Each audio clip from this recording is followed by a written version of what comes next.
All right, well, greetings, everybody. Welcome once again to the RecPoker podcast, sponsored, as always, by Running Aces Casino, Racetrack, and Hotel, and website AMP. And we've got another Chats edition of the podcast, and super excited about our guest for this Chats edition. He is the one and only John Somsky. You know him, you love him. You're going to get to know him more. You're going to get to love him a little bit more after tonight. We're going to break it down a little bit. We hear some people saying, well, we want to know more about the people on the panel.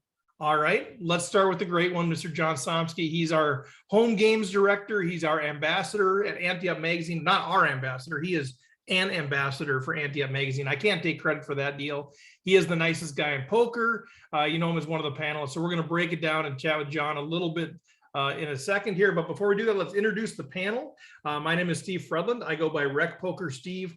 I don't have a quote tonight. I didn't have time, but I thought, you know what? The John Somsky is just, he is what it is. Like, there is nothing better than that. I can't set it up in any way, shape, or form. You're going to be awed and in wonder of this man.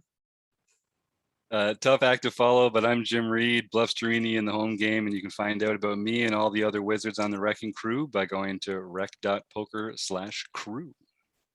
Okay, so do I introduce myself as part of the panel now, or do I wait till after the panel? Yeah, can you do like a wardrobe change or something so we know this is John the panelist? Okay, I'm John Somsky. We do expect you to ask yourself questions today. Yeah, very insightful questions. Well, I'll know all the answers at least. I'll be disappointed. I'm John Somsky, Poker Geek MN everywhere. And I'm Rob Washam, and I'm Radman50 everywhere. And this is like a dream come true, being able to interview the great one, the John Somsky. Nice. And there's extra bonus points. There's a $10 merch card for anybody who can get Somsky to cry. So that's gonna be and that goes for our members in the chat too. Ooh. So Jim, Martha, Roger, and Tim, you get those emotional questions and comments in there, because that $10 merch credit could be yours. How do we determine who made me cry though? I think we'll figure it out. I think it's gonna be pretty obvious. Because I'll just start pinching myself right now. I was gonna say, John, that is available to you as well. Yeah, that's right. And he's also a panelist. He's not He's got that keen, incisive mind. Well, in addition to making John cry, after we chat with John, we do have the community happening stuff. We're going to talk about some things going on around RecPoker, and there's a few big things. If you're not already aware of these things, stay tuned on this, because September 25th, this is the last Chats edition of the podcast before September 25th, and we are going to be playing in a free online tournament. We're partnering with Club WPT. It's a free tournament. And you can win. The top 16, top 18, top 16 people get, top 18 people get some prizes like WPT swag, that kind of thing. But the winner gets a $2,500 entry into a live WPT main event, Deep Stacks main event, Thunder Valley, California in December. So September 25th, we'll give you some details coming up here. We're going to be talking about the winners of the online home games as well. We're going to be talking about RecPoker Staking, which is starting to really kind of tighten up here a little bit as far as what we're going to be doing there. So that stuff we'll chat about after our conversation with John. So let's bring him in. He's no longer a panelist. He is now our guest. John Somsky, welcome to RecPoker. Well, hello, Steve. Nice to meet you. So, John, where are you calling in from today? I'm calling in from Minnesota. Oh, is that right? Like of all the places, you know, where? Well, John, so this is kind of funny. It's kind of weird to kind of be interviewing you, but honestly, we want to hear your story. I mean, I know some of your story, but I don't know all of your story, and obviously we can't get it all, but this is our chance to get to know John. I mean, we have so much fun with you, kind of ripping on you, you rip on us, all that sort of stuff. But, you know, you are considered the nicest guy in poker, and that's a real deal. And so, you know, I know early on you and I connected over some things, the All In for Africa tournament, that sort of thing. And I considered it quite an honor that you would even take the time to have a conversation with me. You know, it really held you in high regard. And now here we are 5 years later, kind of doing this thing together. So I just kind of want to dig in a little bit and let everybody else ask questions. But like, how did you even start in this game? It seems like you're our poker historian. You kind of know everything. So when did this love of poker, cards, all of this stuff start? Well, it started a long time ago in a galaxy far, far away. And no, I've been interested in playing games, particularly all forms of cards, my entire life. As a kid, you know, we'd sit around, we'd play Royal Rummy or Tripoli, and it had a little poker segment of the game. The game overall was not poker, but I remember that's where I first got my introduction to poker, and I figured out that you could bluff and people would fold. Mhm. But what I didn't understand is that once you called, you couldn't bet again. So, and I was like a 6-year-old kid at this point in time, and I was trying to, just buy the pot, and they said, well, you all called, you can't bet more. I just didn't understand that. I thought I should be able to bluff them off. I would have bet more had I known. So no such thing as value betting at that point. It was just Right. bluffing to win the pot. Yep. So what's your family situation? Do you have siblings growing up, or who were you playing cards with? Yeah, we played that game. We often played with my mom, dad, brother, and then my mother's grandparent or parents. So my grandparents. That was one of our common games that we would play when we got together. I love hearing about like the multi-generational game playing. That is super fun. Now, so I know you're in Minnesota now. Did you grow up here? Are you always from Minnesota? I grew up in Iowa, in Sioux City, actually. Oh. So, but I made it out, and I live in Minnesota now. All right, sweet. So card playing, always playing cards, always wanting to bluff people, which is why probably you and Jim Reed get along just fine. Like, so when did it start to transition into playing for money? Was it poker first and then playing for money? Were you playing for money and then poker? Like, walk me into kind of how it moved into sort of this poker for money. When we started, at 6 years old, we just had a set of chips, and that was just a way to keep score. There was no money involved with those particular chips. We just were playing the game. I don't think I started playing for money until either late high school or early college, and then just doing various poker games, whatever kids would sit around the table back then. It wasn't Hold'em, because I didn't even know Hold'em existed back then. But just playing a lot of 5-card draw, that was probably one of the most common, and then 7-card stud variants were also pretty common. But you'd also have other games like In Between or Guts, or other poker adjacent games, not really poker games. So I'm curious, kind of what was were any of those kind of your first love? Now, I know you love mixed games, you love all the variants of Hold'em and everything else there is. Was there one game that kind of you just loved from the very beginning? Was it draw? Was it stud? Like, when it was dealer's choice, like, which one did you always want to choose? I liked everything. I liked the variety. So when it was my turn, I'd probably choose one of the games that hadn't been played in a while. So, just try to switch it up. I wasn't necessarily trying to play a lot. There was one particular semester in college, I remember, where we had a den on our dorm floor, and we'd go to that den, and I think there were card games probably 6 of 7 days that were going on. And, we were all playing penny ante poker, and people would bring in literal tubs of pennies to play with. And then we started playing Guts. And if you're not familiar with Guts, it's a game where if you don't win, you have to match the size of the pot. So we played one night, and one person lost and had to write a check for $30. And this was college. My entire funds for a semester for my personal expenses was $100. So $30 would have been right, just obscene money. So anyway, after that happened, and it was not me who spent that $30, but after that night, we no longer played poker. Is that and we right? switched to other games, spades or hearts or whatever. Still playing cards, but no more poker there. Do you feel like you need to take a minute to explain to those listening what a check is? Do we need to explain what that is to some people? It's something that people used to have. Your bank would give you little pieces of paper that you could write on, and then that would transfer money from their bank account to your bank account. It was like Venmo on paper. Yeah, it's got a Q Yeah. and a U in it, just It like, looks kinda like one of this. those great words. Yeah, that's Yeah. right. It's very weird. Yeah, it's paper. Yeah. Oh, that's funny. I was going to ask you kind of what the biggest penny ante guts game was. I saw Rob shaking his head. Rob, you have guts experience? Oh yeah. Yeah. I've lost my share of money playing guts. Oh man, that's a tough game. It is, but somebody's got to win those pots, right? Like, Well, yeah. I mean, basically, the way we played it is you'd hold your cards, and everyone would hold their cards, and you do 1, 2, 3, drop. If you dropped, you folded. If you held on your cards, you'd stay. If you were the only one that stayed, you won the pot. But if there were more than one person that stayed, everyone that lost had to match the size of the pot. So if you had enough players, and we were playing with like 8 to 10 people sometimes, so enough people were playing that you'd end up growing that pot geometrically, because there would often be 2 to 3 players staying in there.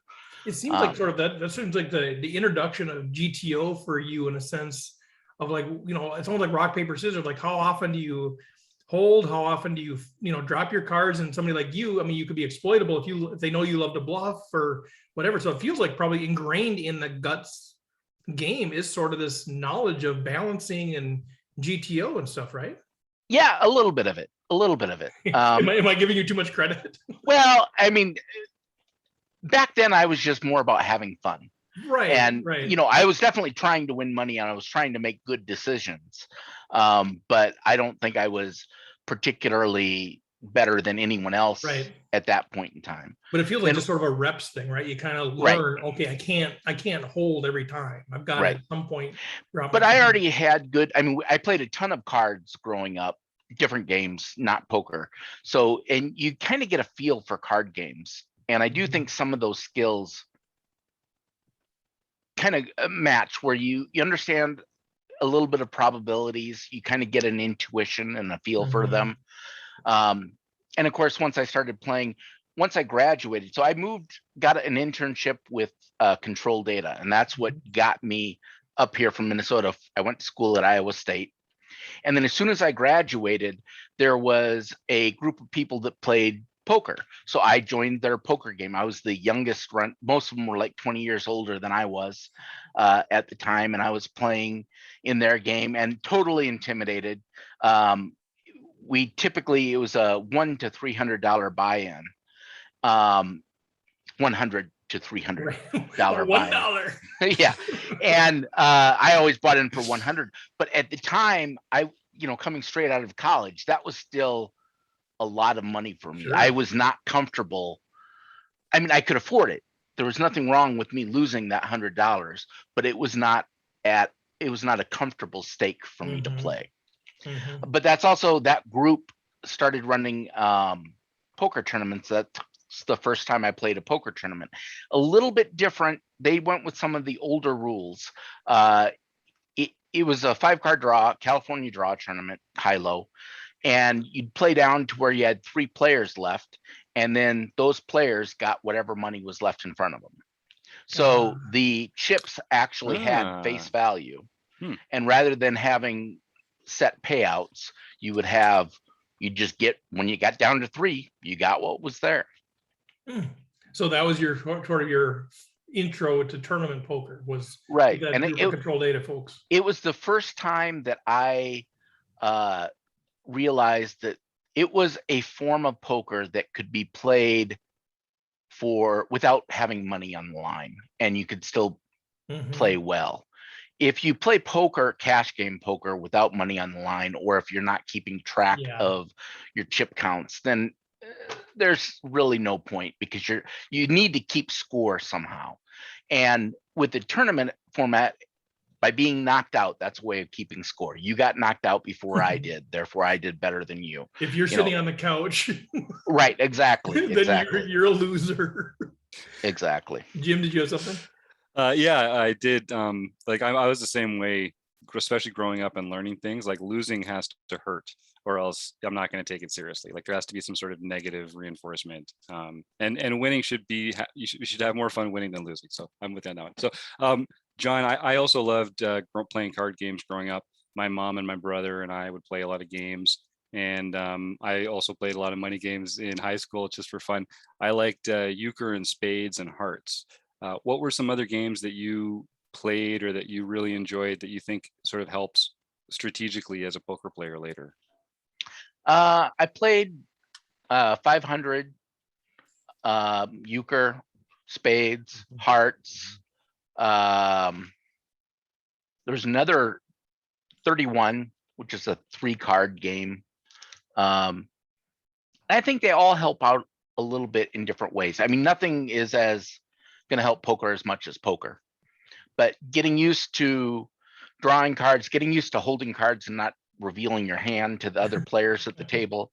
And even then I was cognizant of having a poker face and not allowing people to see what was going on, but getting used to just play, following action, seeing what was happening. You know, nothing major, but it all helps out. I'm kind of curious, when you went to play with the control data guys, I assume part of that was, you know, we're coworkers, there's chemistry, they invited you in to play or whatever. If you remember it all, when you first started playing with them, were you like, ooh, man, I'm a fish out of water here, like these guys are really good? Or did you kind of immediately know, you know, I can hold my own here with these guys? Like, do you remember kind of how you? Oh no, I was a fish out of water. I was Really? definitely a fish out of water. Partially, so I was learning a bunch of games. That's the first time I played Hold'em. What they did is they had 2 halves of the night. It was cash game format most of the time. First half of the night, you would play California Draw. So that's a 5-card draw game with 1 joker in the deck that can be anything for low, or, and it's high-low declare, so you call it before you deal. Dealer gets to choose high or low. And for high, makes aces, straights, and flushes. So it's not a complete wild card. It won't make 5 deuces. It would make 5 aces.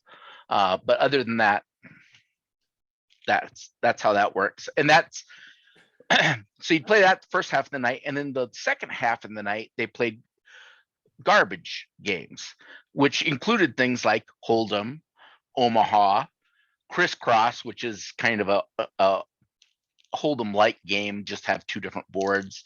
So all sorts of different other games that you would play at the end of the night, and then it would be dealer's choice, and everyone would get a chance to choose. So you said garbage games, and Jim and Rob both nodded. I've never heard that phrase. What is that? Does that mean like Texas Hold'em was kind of regarded poorly for a while, or what does that mean when you say, Rob? Well, what does that mean? Garbage games. Go ahead, Rob.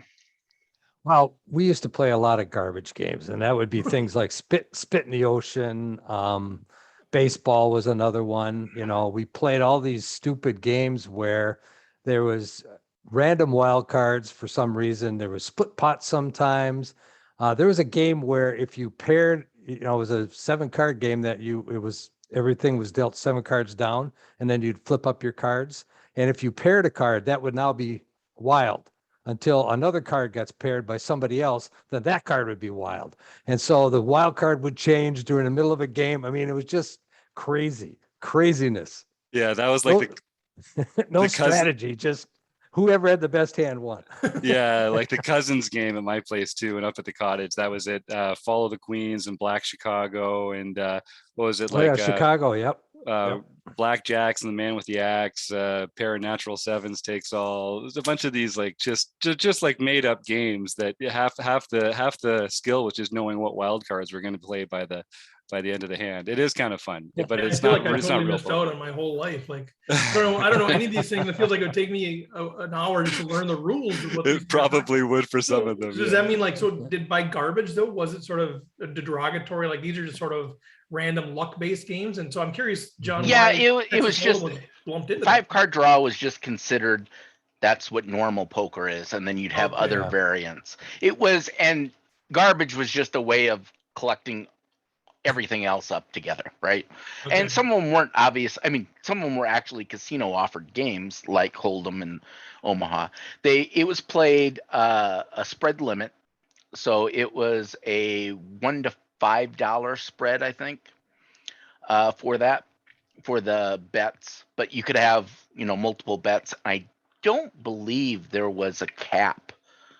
Maybe there was a 4-bet cap or something, but I don't remember. It was not no limit. It was a spread limit game. And I might just be sounding a little defensive because, you know, it's like No Limit Hold'em's a Cadillac of poker, and to be called garbage is very, very offensive. So this was back. I mean, not to let my Come on, age John. out, but I am older than 25 years old now. Wait.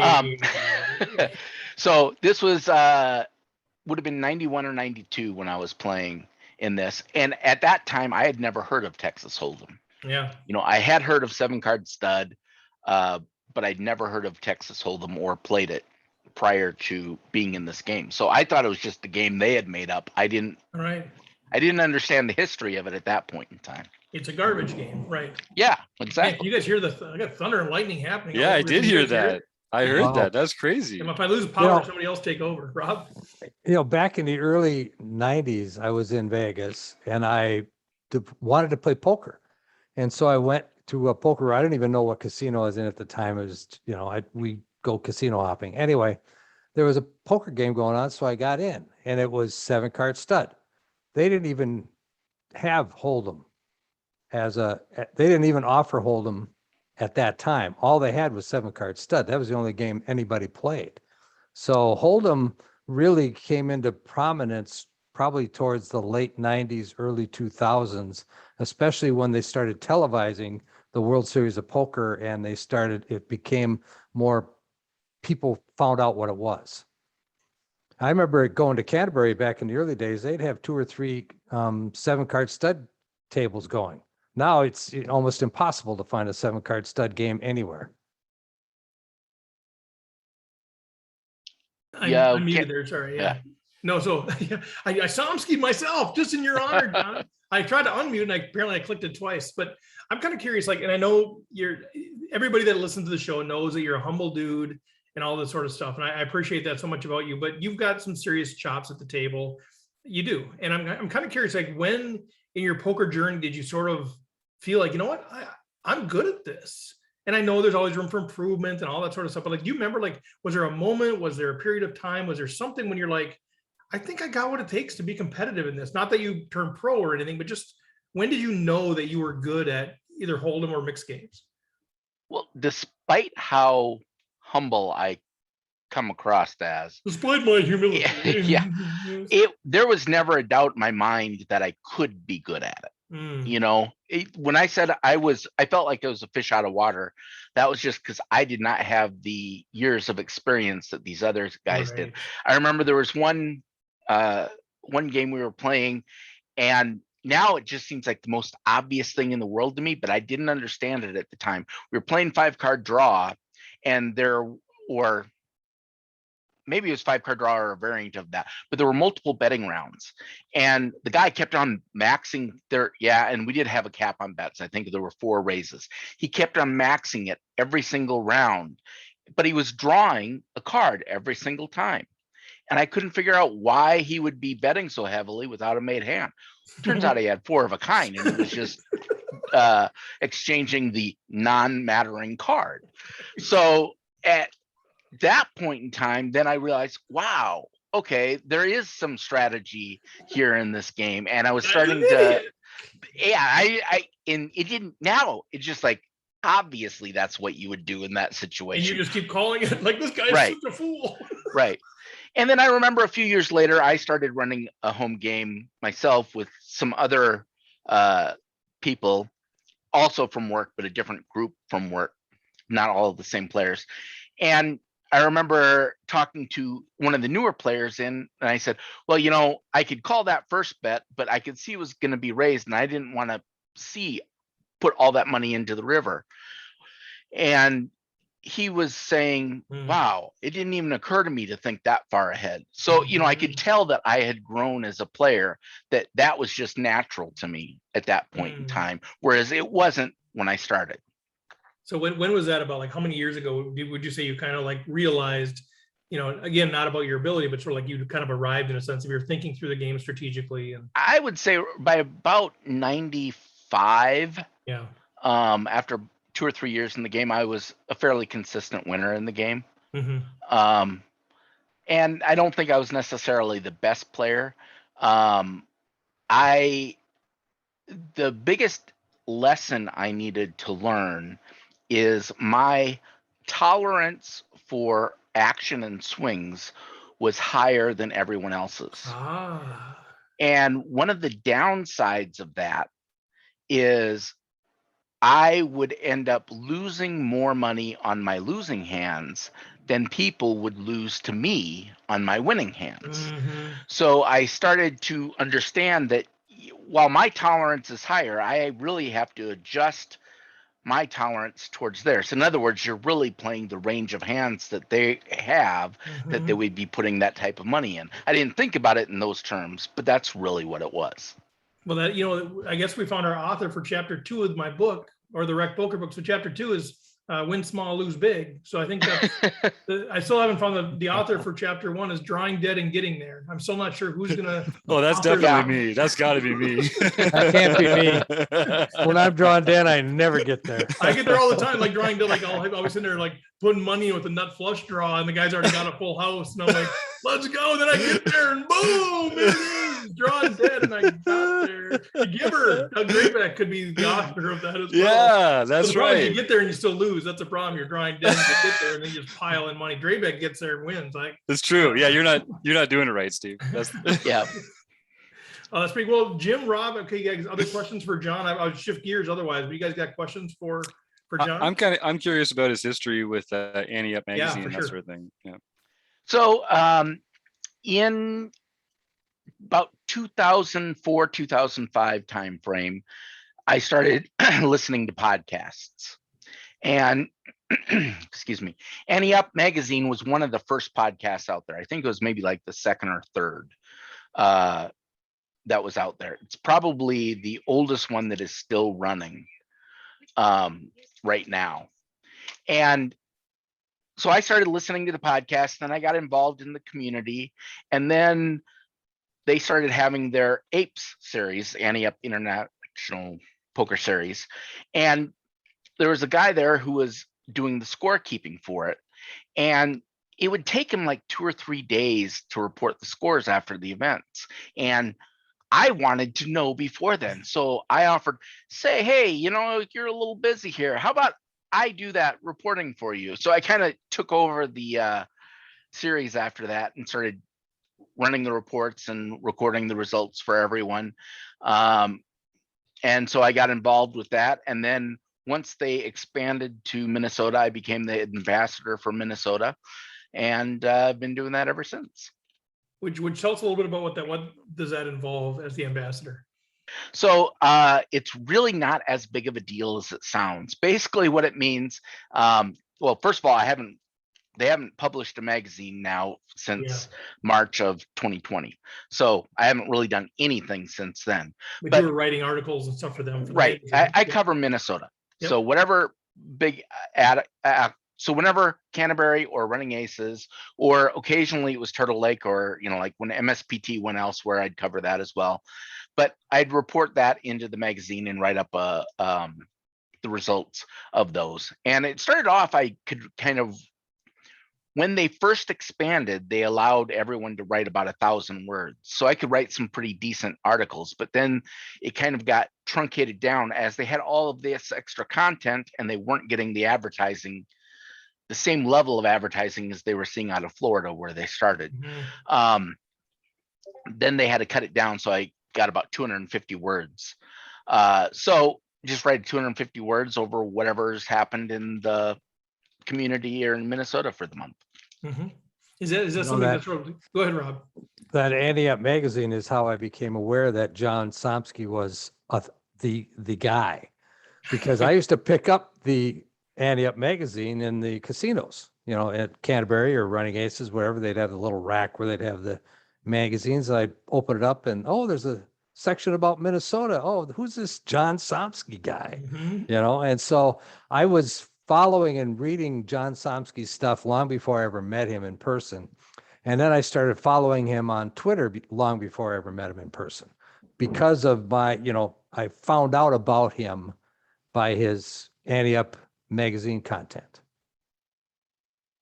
He's the That man. is so cool. He's the Yeah. man. Sorry, I got lightning and thunder, so I'm muting every chance I can. Oh, I can do that. Jim, did you have something else there? Follow up? no, I just think I didn't Yeah. actually know that. That's amazing. Yeah, That's no, fantastic. And he's I've never met John. We've collaborated on a lot of these RecPoker sessions and that, but I haven't made it down. So I'm really looking forward to that one of these days. I gotta meet you guys in Vegas, or at least somewhere else soon, because I feel like I'm missing out. Well, COVID crushed us, right? I mean, otherwise Yeah. we would have had you down here for running Yep. aces, rec poker stuff or whatever. So it'll happen for sure. He's as nice as you think he is. You know, I'm kind of curious, John. So like, I know you're a super busy dude, and I think you've been super busy for years. You know, doing IT stuff and running your own business and all that sort of stuff too. So when you have time, do you ever study off the field? I know you like to play, and I know you're involved in all the rec poker stuff, but you know, how do you improve your game? Is there anything that you do to try to improve, or is it mostly just reps when you can play, or what's that look like for you? I do reading. I used to spend some time on the AnteUp forums there. I'm not a big poster. That's just not where I tend to go. Talking with people, of course, is a good thing too. I do spend some time. I've run stats and numbers. I've written a couple of programs to figure out stats and distributions of stuff. But now there are just so many tools. I do spend a little bit of time, but I would say I spend maybe 1/10, if that, of the time studying that I probably should. Of course, I probably spend 1/10 of the time playing that I would like to as Right, well. I was gonna say, should is a strong word, right? Yeah. What should you do? Yeah, for sure.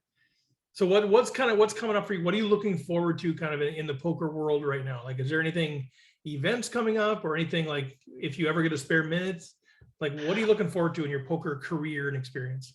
Well, I actually want to get back up to just play local here and running aces to get some more live poker back under my belt before we head out to the WSOP. But of course, we have the Wisconsin WPT event. I'm looking forward to that. I am really looking forward to Vegas and going to the WSOP this summer. I'm going to be playing the seniors event for the second time. And, you know, I had a blast last time I was out there, and I'm really looking forward to that. And I'm just looking forward to getting back into playing poker a little bit more regularly. Yeah. Are you, when you go to Vegas, I know part of the house and everything, are you going to be able to unplug from your world, or are you going to be, so, I mean, because I know I struggle with that sometimes when you're playing, but your mind is elsewhere. And do you feel like you'll be able to kind of unplug, or are you going to be having to juggle everything? I think I will be. I'm now the only thing I'll probably still have to do while I'm out there is record RecPoker tournament results. We got to find somebody to do that for you during that time. We'll find somebody to do that for you. But everything else, I'll be able to. Emergencies could happen, in which case I would need to take part. But by and large, I will unplug. And when I'm at the table, I tend to just be at the table. I don't do a lot of multitasking while I'm at the table. Cool. So I have a question for you as we're starting to wrap up kind of the interview portion of it too. I want to report kind of what's going on with Chris Jones. He's not on the panel. He's always here every Monday night when we record. He is running deep in some ACR tournaments. He just had a big win last night. I want to talk a little bit about that. But before we do that, John, what's your take on Chris? Now, you've played with him some.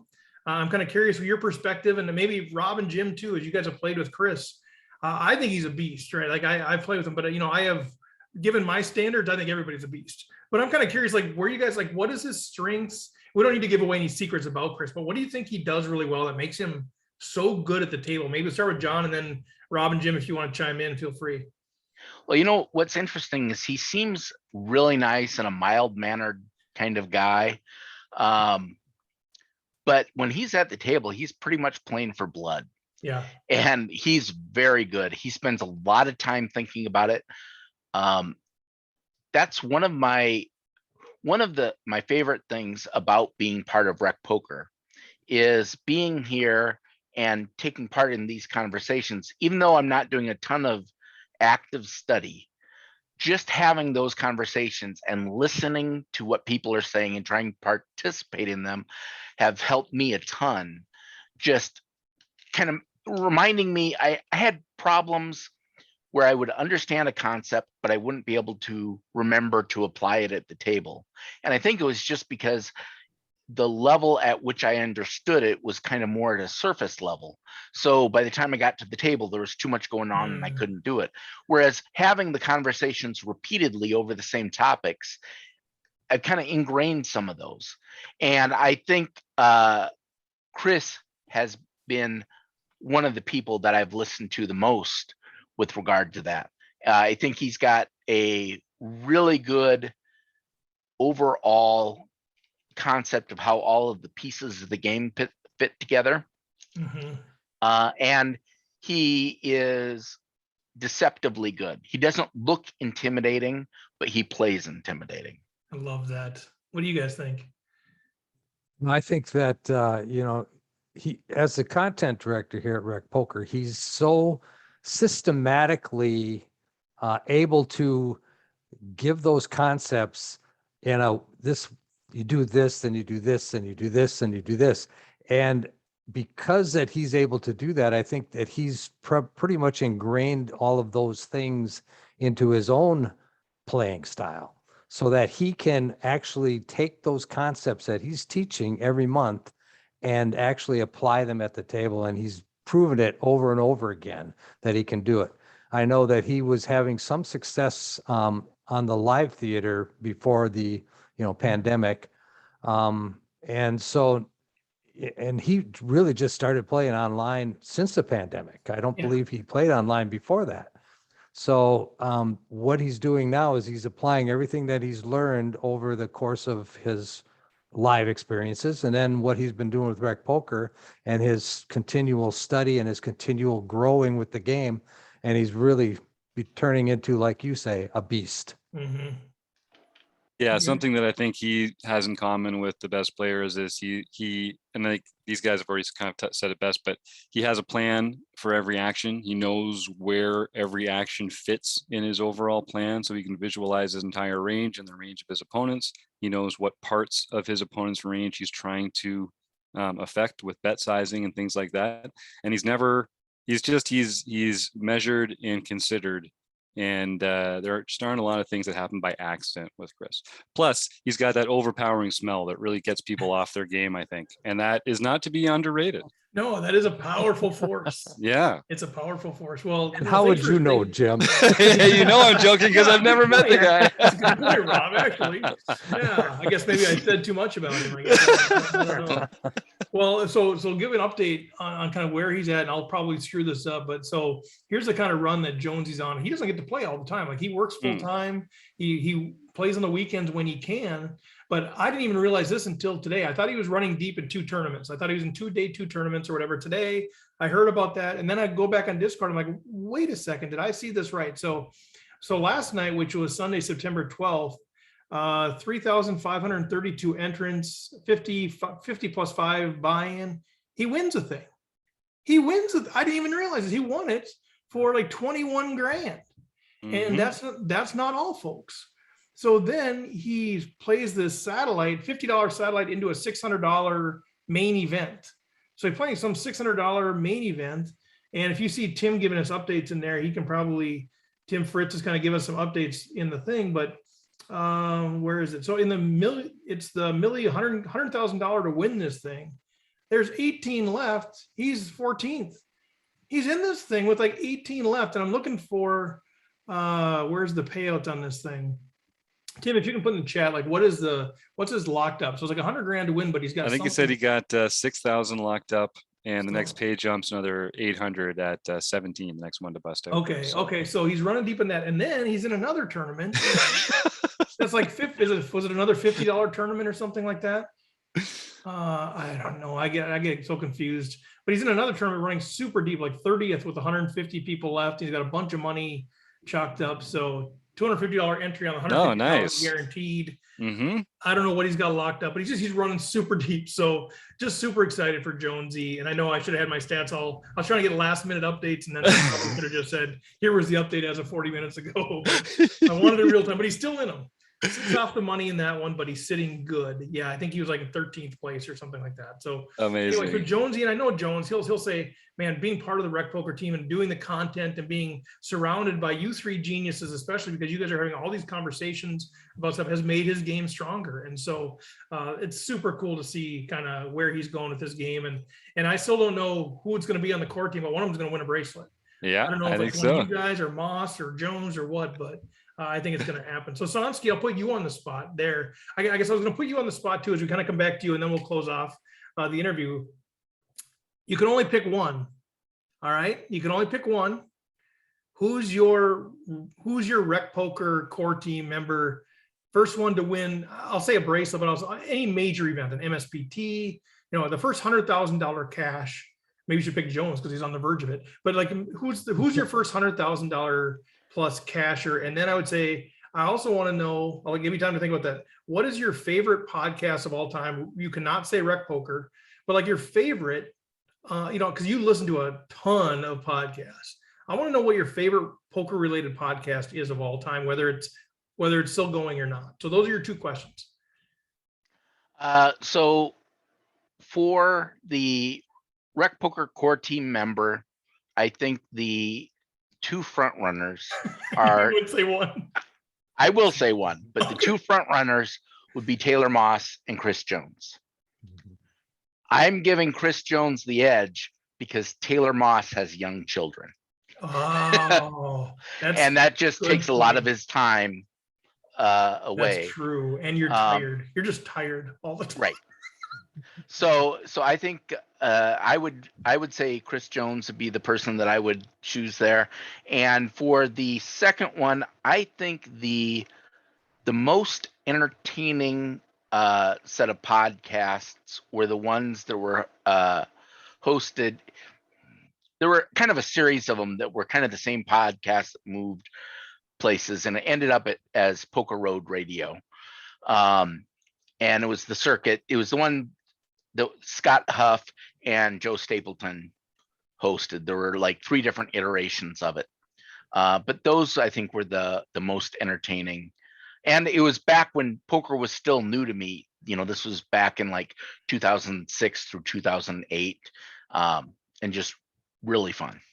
Sweet. So, okay. So if there's any other questions, feel free to jump in here for John. Otherwise, John, how do people connect with you? I know you're active on Twitter, Poker Geek MN, right? Poker Yep. Geek You MN. can, of course, get me at Poker Geek MN. You can email me at john@rec.poker, or John at rec.poker. Yeah, it's John.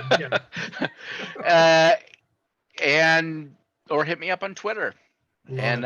I try to answer people when they ask any questions. I don't have anything in particularly special to say, but you're so humble, man. So I get to spend John and I road trip down to Iowa to the Run Good series. We did a RecPoker road trip on there. John and I get to spend 6 hours in the car on the way down, 6 hours on the way back. I don't think we stopped talking. I know we made fun of it, but I don't think we stopped talking the entire time, even though on the way back, I felt kind of bad because I had Lyme's disease and I was not feeling good, but we just talked each other's ear off and it was so fun. And this guy, I wish we could have that 12-hour conversation to share with people because you're so insightful about the game and about life and everything. And you're just you're one of the, you're perfect example of the kind of people we want to surround ourselves with here at RecPoker. So I just thanks for being you. Thanks for your contribution to the poker community, to RecPoker, to the home games, everything that we have going on, man. Love doing this with you. Well, it wouldn't be worth doing if everyone else wasn't here too. Right. So it's the community that makes it for all of us. Love it. All right. Well, we'll let John go. It looks like Chris Jones has just hit the money in the Nice. 150K guarantee. So $390 locked up. And now to the top, as Fareed Jatton would tell us, 33,000 up top in that one. Thanks, Tim Fritz, for the updates. I appreciate that. Jim, do we want to roll the commercial? We'll come back with some community stuff going on. Sounds great, boss. Here we go. All right. Have you ever wondered whether you should call a preflop raise or 3-bet instead? What do you do when you have a flush draw? Do you raise it or do you just call? Ask Chris Jones. What do you do with ace-king when you miss the flop? Are you tired of guessing about what the right play is with your particular hand? Well, my name is Jonathan Little, and I am a 2-time World Poker Tour champion and creator of PokerCoaching.com, where we offer over 1,000 interactive hand quizzes where you play a hand and then get real-time feedback from our world-class pros. Don't guess and don't stress. Just register for your free account at pokercoaching.com/recpoker right now.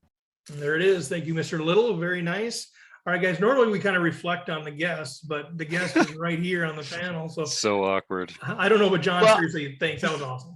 I was just gonna say, I think it was a good thing that we started off, with the lesser of all of the core team hosts Oh, to come practice on, Here he because then comes. we get it, we learn, make all our mistakes now, and then when we start having everyone else, it'll really be good. Nice, well played. No, good stuff, John. Of course, good stuff. It's fun to have RecPoker Nation get to know you a little bit more. You're a very layered individual. I know we didn't get into any of the stuff going on in the world outside of poker, but love hanging out with you, dude. Fantastic stuff. So let's talk a little bit about what's going on in the community more broadly. I mentioned a few things at the outset that I want to touch base on. If anybody in the chat has anything, you're like, hey, we got to talk about this, throw that out there too. Or if you have any questions for clarification, let us know. But the first one is for sure the Club WPT thing we have going on.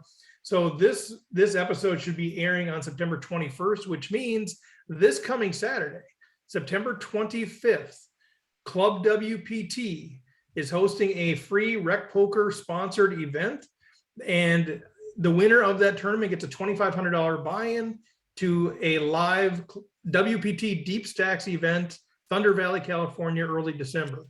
That's pretty good. It's a free tournament. Now, couple of conditions. First of all, just go to rec.poker/WPT, has all of the information, but just know a couple of conditions going in. You got to be a member of Club WPT, but there's a free 2-week trial that you can jump in, try it out, test it out, whatever. You might say, hey, there's a couple states that don't allow us to win prizes through Club WPT. That is not an issue for this tournament for these prizes. That issue goes away for this tournament for these prizes. And you also need to be a community free member at rec.poker. No charge for any of that stuff at all, but the instructions are rec.poker/WPT. Now, some of you may have heard a start time. The start time has been changed, but it's going to be at 3:30 p.m. Central. So if you are in the Eastern time zone, Jim, what time is it if you're in the East? Well, that would be 4:30 Eastern, Steve. What if you are in Vegas? What time do you think that would be, Rob? What time would that be at? Oh, Rob's muted, but I'm pretty sure. Oh, here's Rob. What math test? 3:30 Central. 1:30.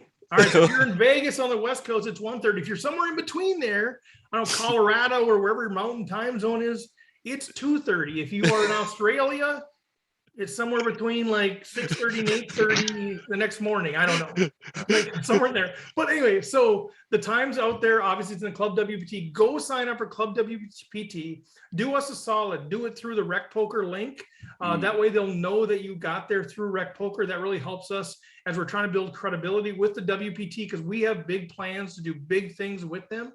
The more people that play this tournament, the more people that sign up for Club WPT, even the trial membership through RecPoker, the more they're going to know that, hey, this is a vibrant and encouraging community. They're playing this thing. So let's send a message to them. Let's get a ton of people playing. Tell your friends, tell your family, all of you play it. And then one of you win the thing. One of you win the thing because they've already told us, hey, Club WPT is going to be all over this thing. Whoever wins this thing through RecPoker, they're going to be watching them out in Thunder Valley and seeing how they're doing. They're going to do updates. Maybe you get on TV. Like, this is a legit deal. So please do us a solid and tell everybody you know to play this tournament. Right, Jim?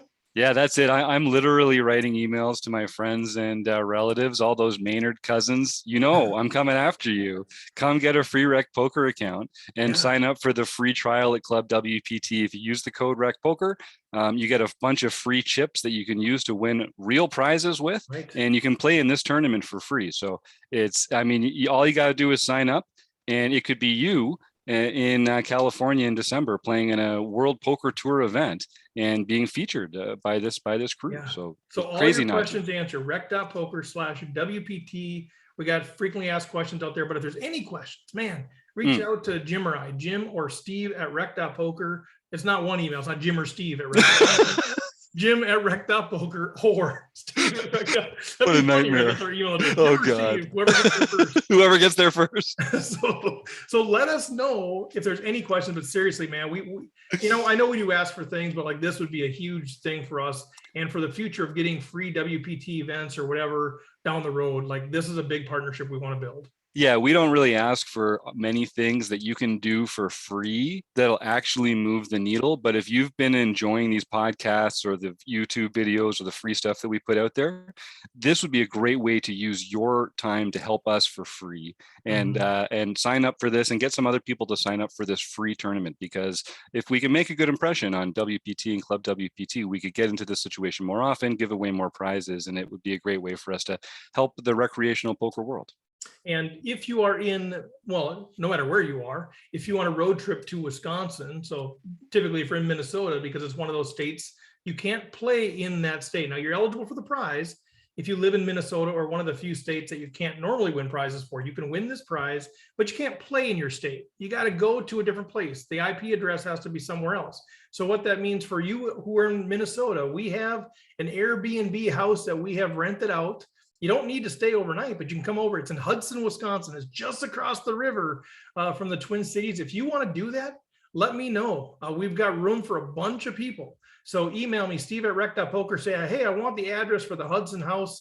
I want to come play with you guys. We're going to be hanging out in this house. Taylor's going to be live streaming on Twitch from the house. We'll probably do some recording. It's just going to be a super fun time. So that's how you can do it, or just find your own place. Go to Iowa, North Dakota, South Dakota, Wisconsin, or whatever state you're in. You have to find a place where you can play. So that is kind of the long and short of that deal. Anything else we need to share about that? Any questions from you guys or any other stuff? So when can they sign up for their Club WPT membership? And can they do that from Minnesota? You can sign up from Minnesota. Absolutely. You just can't play the tournaments from Minnesota. So you can sign up anytime. Obviously what they want is they want people to become members and stay members and keep playing. But there also is an opportunity to do a 2-week trial membership. So you can sign up. By the time you're hearing this, it'll be September, what did I say it was, or 21st or 20th. You can sign up for your 2-week membership now. You can play the tournament. If you want to stick with Club WPT, stick on there, pay the bill, keep going. Otherwise, you can let your membership expire there. It doesn't cost you a dime. So you can sign up anytime. And you could be like our friend Tim Fritz here, the newest member of the Wrecking Crew, who says he's going to be streaming at twitch.tv/misclickdonkey. And he does that every week, and you can go find out more about it there. He'll be putting it out. So welcome, Tim, and I'm excited to have you aboard. Thanks, that's awesome. Tim, newest member of the Wrecking Crew. We're going to get him set up with his page and email and YouTube and all that kind of stuff. Whatever he wants to help him kind of go to the next level of poker too. And he's been super active already in Discord. He's been the one that's been giving me all these updates. I'm like, yeah, thank you. I didn't even know. So thanks to Tim. So all right, so that is the Club WPT thing. We want to make a statement. We want to win it. Part of me says I don't want to tell anybody because I want to win the prize. But as a community builder, I think I feel like I better tell you guys. Jim and I should have just not told anybody. And just we could. What did we do, Steve? We had this thing all locked up. So that's that deal. We're talking about World Series of Poker out in Vegas. We all kind of have been talking about that a bit. We still have room in the house. So we have a house rented off the strip. It's got a private pool. It actually has a card table in the house. It's got a pool table in the house. A lot of rooms, big space. We still have room available in there if anybody's interested. We got a lot of folks going, but we still have room for more. So go to rec.poker/roadtrips. You get a lot of the information there, or just reach out to me. We have some spots available that are a private room with a queen bed.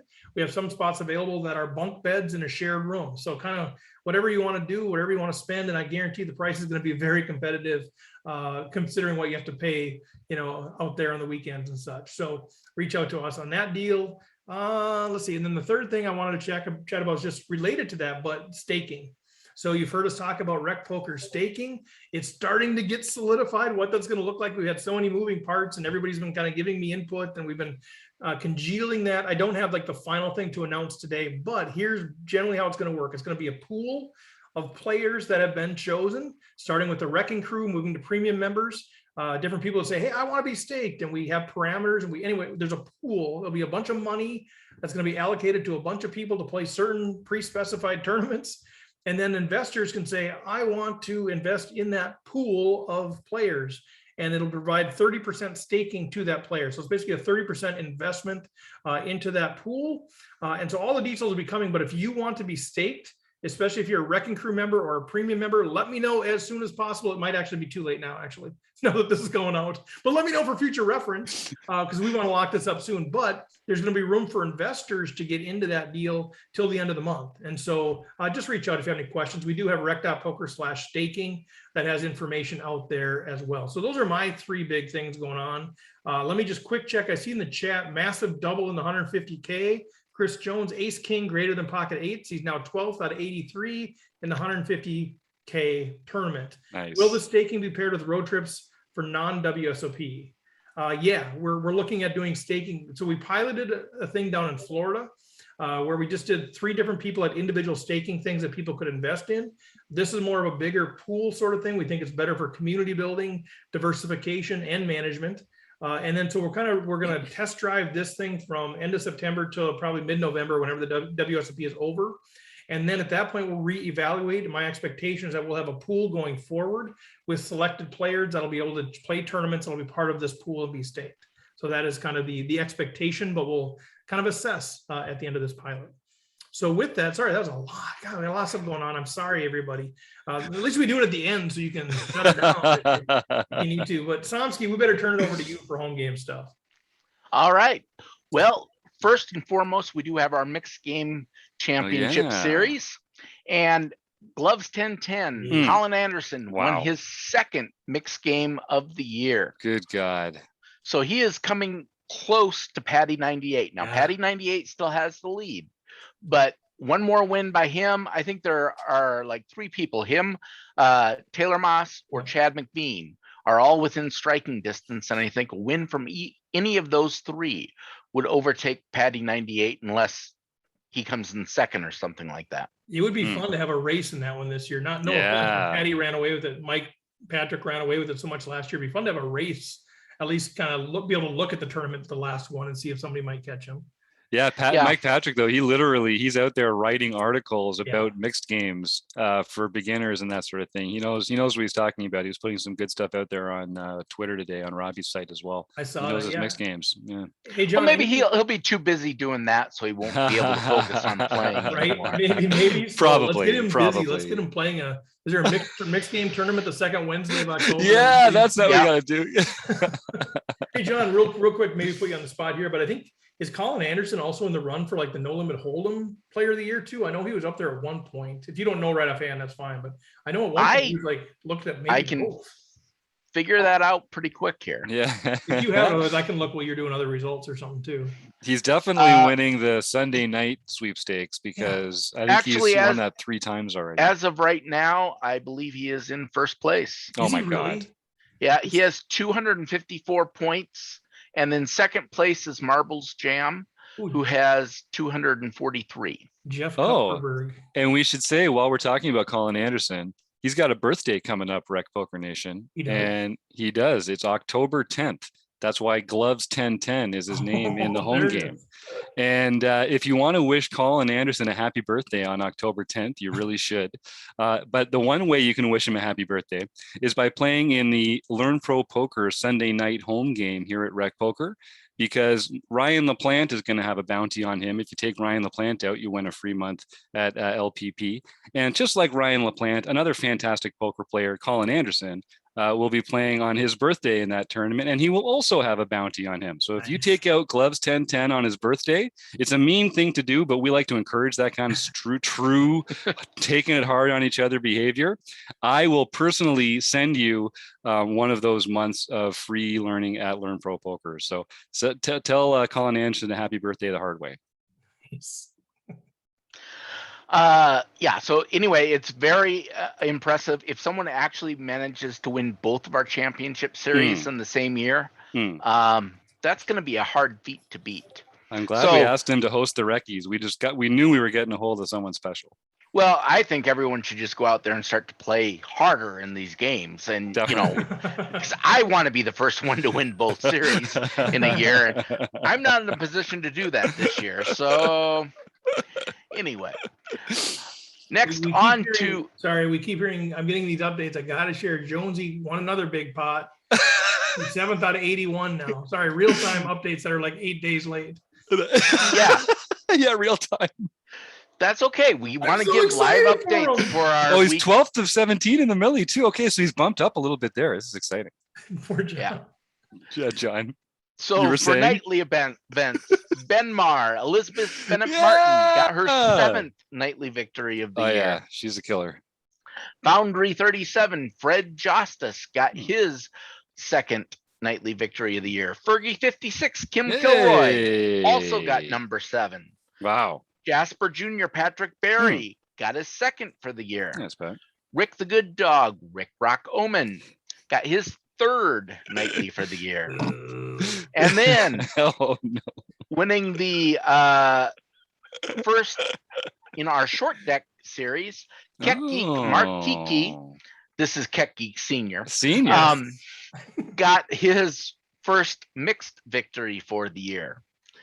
And international events, Don't Chase 666. Joseph Armstrong got his 3rd and 4th international victories. He won both of our international tournaments this week.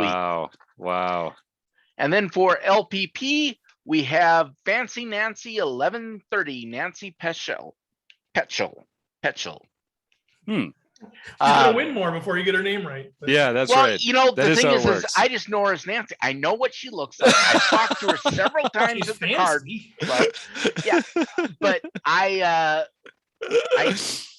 didn't know you're how not to on her pronounce her last last name. name. You're not Yeah, on a that's name fair. basis. Yep, Exactly. that will happen. So Gibber asked, is short deck next? Yeah. So the Saturday nights we play. So we play a monthly mixed game tournament the second Wednesday of every month, and then each of the preceding Saturdays we play whatever the next mixed game is. We play that as a practice on Saturday night alongside of the No Limit Hold'em tournament. So yeah, we played short deck, and they're like, "What is this?" Yeah. So just for a real brief overview, short deck is just Hold'em, but you don't have 2s, 3s, 4s, or 5s in the deck. So only 6s and higher. As a result of that, and because some of the statistics change, a flush now beats a full house in short deck poker. Yeah. Mhm. And some dude, like the board's like 6, 7, 8, king, queen, and I got like a set of kings, and I lose because the guy's got ace 9. I'm like, how did I lose? Oh. I'm like, replayer. I don't know how I lost. Well, because apparently ace 6, 7, 8, 9 is a straight or something. Something like that. Like, is that even a thing? Like, they had a straight with ace 6, 7, 8, 9 because there's no that is deuces a or thing. 5s. I got the What wheel. is happening? I'm like, oh crap! It's you got called the 9, wheel, 10. right? Look at ace 9, yeah. I don't get it. You know, it's a little bit like a few years ago, I went to Japan for work, and you know, I'd gone to Europe a couple of times, so not knowing the language was one thing, but being illiterate is completely different, and that's kind of what this is like. It's like, That's wow. what it felt like to me. I'm like, what? Yep. Yeah. No, good stuff, man. Yeah. So that's super fun. John, you've introduced us to mixed games, and I went kicking and screaming, but I love it. It really is fun, especially to be able to play for free with no money on the line. Like, I'd feel dumb going and plopping down $200 on a short deck tournament and knowing I have no chance but this is fun. This is just good time. So, and it's good because the people that we attract to play it are all playing it seriously. yeah. Now they may not be playing it well, but they're trying to. I'm very Right? serious about losing. Yeah. Right. So it makes all the difference in the world. Yeah, it's true. Yeah, it's true. And you guys that you haven't been playing it, we do these home games. Like now we have like 10 a week or something, and they're just free to play. But you know, we're playing seriously. We're playing for pins. We're playing for podcast shout out. We're playing for player of the year. We're playing for Reckies awards. We're playing for all kinds of stuff. But at the end of the day, it's free, right? It's free, and there's no cash prizes. But if you're not playing them, man, play them. They're super fun. It's a great way to work on your game. And if you are playing them, just a reminder, I don't think anybody needs the reminder, but just in case, play it seriously. Like, practice how you play. Look at those payouts and pretend you paid $20,000 to enter, and pretend there's a $15,000 pay bump from 4th to 3rd or whatever it is. Like, practice how you play. Let's go. We're trying to make champions here. We're having a great time. We're building community, but we want to have some champions emerge out of this thing. And that means practice how you play. Take it seriously. And it's been great. Yeah. Anything else on the home game front, Mr. Somsky? I know by the time this airs, our heads up tournament will have been completed, but that's coming up this weekend. Right. So congratulations to me who won the heads up, I hope. Yeah. Congratulations to for their win. Yeah. And I guess the one thing that will be happening the following week when you hear this on Monday night is the next recording of the seminar, the monthly seminar that Chris Jones puts together when he's not, out there kicking butt in poker tournaments, when he's actually showing up for work. Yes. So every month, Chris runs the simulation of a different part of a poker tournament, and we get some premium members, some wrecking crew members, and some panelists to come and play together in early stages, middle stages, late stages, final table of a tournament. We record all that information with the cards up. And then Dara O'Carney actually breaks down a hand between two of the members and goes pretty in depth into how they might be able to play it differently. It's just one of the layers that we have, kind of a play along and learn that we do here at RecPoker. So there are a few seats left. If you'd like to have Chris Jones and Dara O'Carney opine onto how you might play poker a little better in the future, it's free for all premium members. Go to the forums. You'll see a sign up thread there. So go get a piece of that.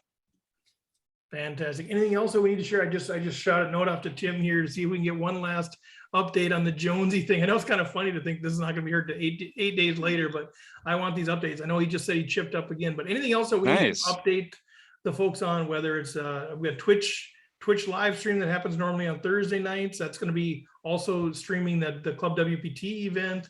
We have the OPA. If you're a premium member, sit in on that deal. You play the home game, you go to the Zoom and you hang out with really cool people, and you never know who's going to show up at that stuff. Learning with partners, you get all this free content from our learning partners. So they've given us all this content and for free. You don't need to necessarily go become a member at all these places. We consolidate that, we curate that, we give it to you free of charge there. So any other updates on that stuff before we do the last Jones thing? I have one question. How much of RecPoker Nation do you think has an Amazon Prime account? I would guess, I would guess 80%. At least half. Yeah, well over half. If you have an Amazon Prime account, you can link that to Twitch, and then every month you can subscribe to a Twitch channel. So if you really like watching Taylor Moss do his Twitch stuff, then go ahead with no expense to you beyond what you've already spent for Amazon Prime. You can subscribe to the rec.poker Twitch channel, and then that'll help to pay for everything that we do around here. They actually take $5 right out of Jeff Bezos's pocket and put it in the RecPoker operating fund, because that's a great way to help us keep the lights on around here. I love that too. And I need to be reminded, I know, because I did it and then the month is up and I didn't renew it yet. So where are the directions? There's instructions online. I know we put those. Where can people go? They say, all right, I want to do this. How do I do this? Where do I go to find out how to do that? That's a good question. I think we're going to put that. We're going to set that up at rec.poker/Taylor Moss on Taylor's Wrecking Crew page. I thought we did it because I know he sent me like detailed instructions, so I thought we had it on the website. I'm sorry. I know he emailed. I think he emailed us, but I think we should put it up on his Wrecking Crew page. So I'm going to make a note. By the time you hear this, you can go to rec.poker/Taylor Moss and you can find out all about this kind of stuff. More about Taylor Moss. No, I got it. That's okay. I thought it was out there because I know I did that, and I'm like, oh crap! Now I got to remember how to do it. I got to go find that email. Like I just want to click at rec.poker and say, all right, renew it. Then hopefully that makes it easy. Sweet. But yeah, thanks for bringing that up. It's a great way to support something we do. It doesn't cost us anything. And more stuff. So, all right. So I got the most recent updates from Tim Fritz, and it looks like Roger Shute is giving us updates out here. But so in the big one, there's $100,000 up top to win the thing. He's sitting in 10th place out of 15 remaining. Oh my God, Jones. And so he's got $7,000 locked up there. This is after the 21,000 that he wins last night. And the other one, there's 33,000 up top. They're down to 75 players. Jonesy's sitting in 8th place right now. So he's got $480 locked up there, just kind of getting to the start of the curve. So magical run already, but let's hope it just kind of runs even more magically here for him and binks one of these things. Like, yeah, This Yeah, the only bad news is Chris won't be involved in the staking pool after this because he's going to be. He's gonna be sitting back smoking cigars. I don't have time for you guys. Him and Washington are gonna be lighting up cigars. Let's get a Zoom call where we just smoke cigars and talk about how great our life is. Yeah, we got some fun suggestions in the chat. I agree, guys. Yeah, let's let Chris just stake the rest of us. That would be a great way to do something. He'll just fund it. He'll just fund all of our main events. Like, that's right. Thanks, Chris, for volunteering to do that. Well, anything else, guys? I know Jim texted me earlier today. It might be a short one tonight. So here we are, like, hour 50. Never. I mean, I just talk too much, but I love this, guys. You guys know I'm not as involved in a lot of the RecPoker stuff as I'd like to be. You guys have a million things going on. Everybody's doing their thing, and this is kind of my one outlet right now where I really get to spend time with you guys. So I get pretty fired up. So it's on me, but that's too bad. Well, anything else that we need to bring up, RecPoker Nation, let people know about? Well, we do have a book study that we have twice a month. Somebody's running that. Who's running that thing? Some guy named Washington. Rob's book study. Radman 50. Anyway, Radman 50. Yeah, Radman 50. We're gonna session 10 will be done by the time you hear this. Session 11 will start up on October 6th, and that I think will be by that time we should be talking about facing a 3-bet. This is tournament post-flop tournament play. So very interesting stuff. Anyway, if you have not read the book Modern Poker Theory by Michael Acevedo, pick it up, start reading it. And if you've missed any of the previous sessions on the book study, it's all available in the archives. Go into RecPoker as a premium member, you have access to all the archives. Check it out. How much fun is it? Because everybody I talk to that's been part of it is like, man, this is so good. And I feel serious FOMO by not being able to be in those sessions. But people are just having a blast. Like, how much fun are you having? Is it kind of what you expected with this book, or? Yeah, I think we're getting through it a little faster than we thought we might at first. Yeah. So it's going pretty good right now. I think we're getting some momentum, I guess you could say, and we're not having to, there's a lot less detail that we have to worry about. So yeah, it's pretty good stuff. All right, sweet. Michael Acevedo, Modern Poker Theory. All the videos are on the archives for the premium members, which, by the way, $5 for the first month if you use the code RecPoker. Go check it out, pay $5, become a member, look around, ingest as much content as you can. And then if you like it, stick around. That's kind of our deal. So we'd love to have that. Anything else that we need to talk about? All right, I think we're good then. So with that, we talked about going to rec.poker for a lot of this stuff. That's really the source of truth for everything we do. Go to rec.poker, sign up for the newsletter, poke around. If you have any questions, you can't find something, let us know, man. We are accessible. We are responsive. I think it's one of the things that separates us from some of the real big groups is you email Jim or I, we respond and we tell you and we give you insight. Somsky is probably way more involved than he's supposed to be. I can't sign up for the home game. Okay, I'll help you. So this is what we do, man. We're accessible. So reach out if you have any questions, comments, feedback at all. We'd love to have you go to YouTube, subscribe to the RecPoker channel out there. It's another free way to really support what we're doing. You can go to the podcast, rate it, review us. That's another great way to help us out there. But thank you to the panel. Thanks, Mr. Somsky, for being our on the hot seat, I guess, for us. But Rob and Jim, man, great stuff. Thanks for everybody that was part of the premium membership there, running Aces Casino, Racetrack, and Hotel, website AMP. Catch you next week, guys.